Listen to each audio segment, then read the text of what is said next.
当小布把积木人奥特曼做成了正比例，那叫一个精致。而现在后发制人的假面骑士也做成了正比例，哇塞！但是没想到小布的传奇版假面骑士第一个就给到了很多人的怨念物，究极空我，现在只需要149就可以圆梦了。作为传奇版和我们之前看过的奥特曼是一样的设计理念，然后在这基础上再有一定的改善和进步。盒子里面除了需要执行拼装的零件之外，还有说明书以及一张镭射图鉴卡片。板件方面可以看到黑色的线条细节是做的挺清楚的，而且黑色是消光的质感。腿部一处以及高亮面效果的黑色是给到的预涂装，手背甲上的纹章是通过分色和细节来还原出来的。浑身大量的金色线条除了小臂之外，全都是给到了分件分色。然后用锡纸机插了一下板件，没想到这些金色呢全都是给到了涂装。这次的成品零件不多，有手型、腰带面板以及特效件。浑身的关键依旧是成品减轻了工作量，再加上它没有补色贴纸，随口是按压式的，我不借助任何的工具辅助，仅用了2个小时就完成了所有的拼装。可以看到数组的效果，除了浑身特别细小的线条之外，都有还原出来。这也正是拼装模型的局限性。大家觉得这个完成度如何呢？细节方面可以看到它的鼻子刚好可以顶住上嘴唇的棱角，鼻尖看着平，但是有一点点的尖部。复眼的细节做的又小又密，竖向的排列是向内扩的圆弧，外侧大角凸起的棱角细节分明，旁边的2个小角是向后躺的造型。可以说这次头部的小细节是我的理想型了，不过整体的效果感觉不够凶，如果说耳侧能够窄一些的话，那就相当可以了。而身体部分就是简单的黑金分色，再加上一些凸起的线条，小臂的涂装金色比起其他的地方是偏浅一些，而其余的地方倒是没有什么色差了，毕竟都是分件分色嘛，你绝对想不到中间这么小一块呢竟然也是分件。身上比较明显的装甲细节就是肩甲、小臂甲以及小腿甲，这些地方都是硬塑料保安的时候注意不要扎到手。而无论侧面还是背面的一些小细节以及分色呢，也都有给还原出来。那些看不到的角落里面呢，也没有偷懒。整体的个头是和传奇版的奥特曼差不多大，都是18.9厘米。看着空我有点矮，是因为奥特曼的脖子呢要长一些，所以不难看出假面骑士的活动位点是做的更加紧凑一些。优点是造型会更还原，缺点嘛就是让位差一些，可动就会变差。而胯部在不影响可动的前提下，可以看到造型是更加的美观。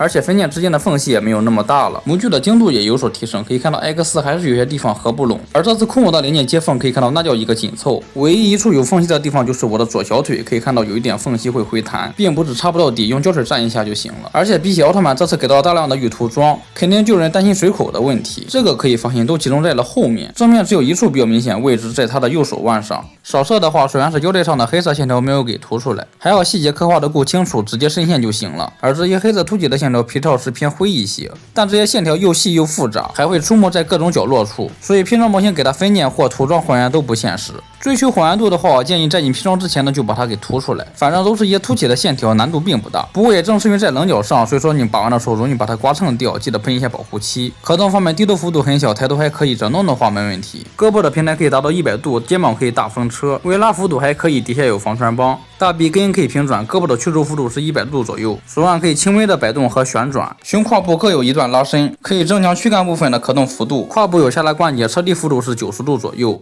底下也有给到防穿帮关节。前踢90度，后踢45度，大腿根可以平转，屈膝幅度100度，脚腕的接地性还可以，脚尖也有可动。并肩浑身都是成品关节嘛，所以说把持力度和手感呢都是没问题的。配件方面虽然是一对五指大张开手，一对炮制手 A、炮制手 B， 单独的右手炮制手 A、炮制手 B， 一个软胶材质的彩透特效件，因为弹性够大，所以可以搭配给其他的模型。而对于究极空我来说呢，就是还原大结局时候的名场面。这次也要配一个奥特曼同款的支架地台，上面还可以收纳闲置的手型，最后是一个黑木的替换件。想要使用的话，只需要把头角给拆下来替换上就可以了。这个形态出现在 TV 的文字描述以及假面骑士第7的剧中，对于还原来说这配置是没问题的，但对于把玩党来说呢不太友好，所以为了满足这些粉丝以及大家对费安的残念，小布就出了一个49的配件包，里面包含了费安的武器以及所需要用到的手型。比起几大升华形态是把对应的颜色改成了黑色，长刃部分的造型进行了延长，这样加一起的价格也只是和传奇版的奥特曼相当，我们还能够玩到只存在于设计稿中的配件，这一点还是挺令人意外的。好的，以上就是传奇版究极空我的情况了，没想到第一款就敢做这个刚需的形态，看样子小布对自己的技术是很有信心呀，那么就狠狠的期待住下一个了。考虑到可玩性，我希望是爆裂5字。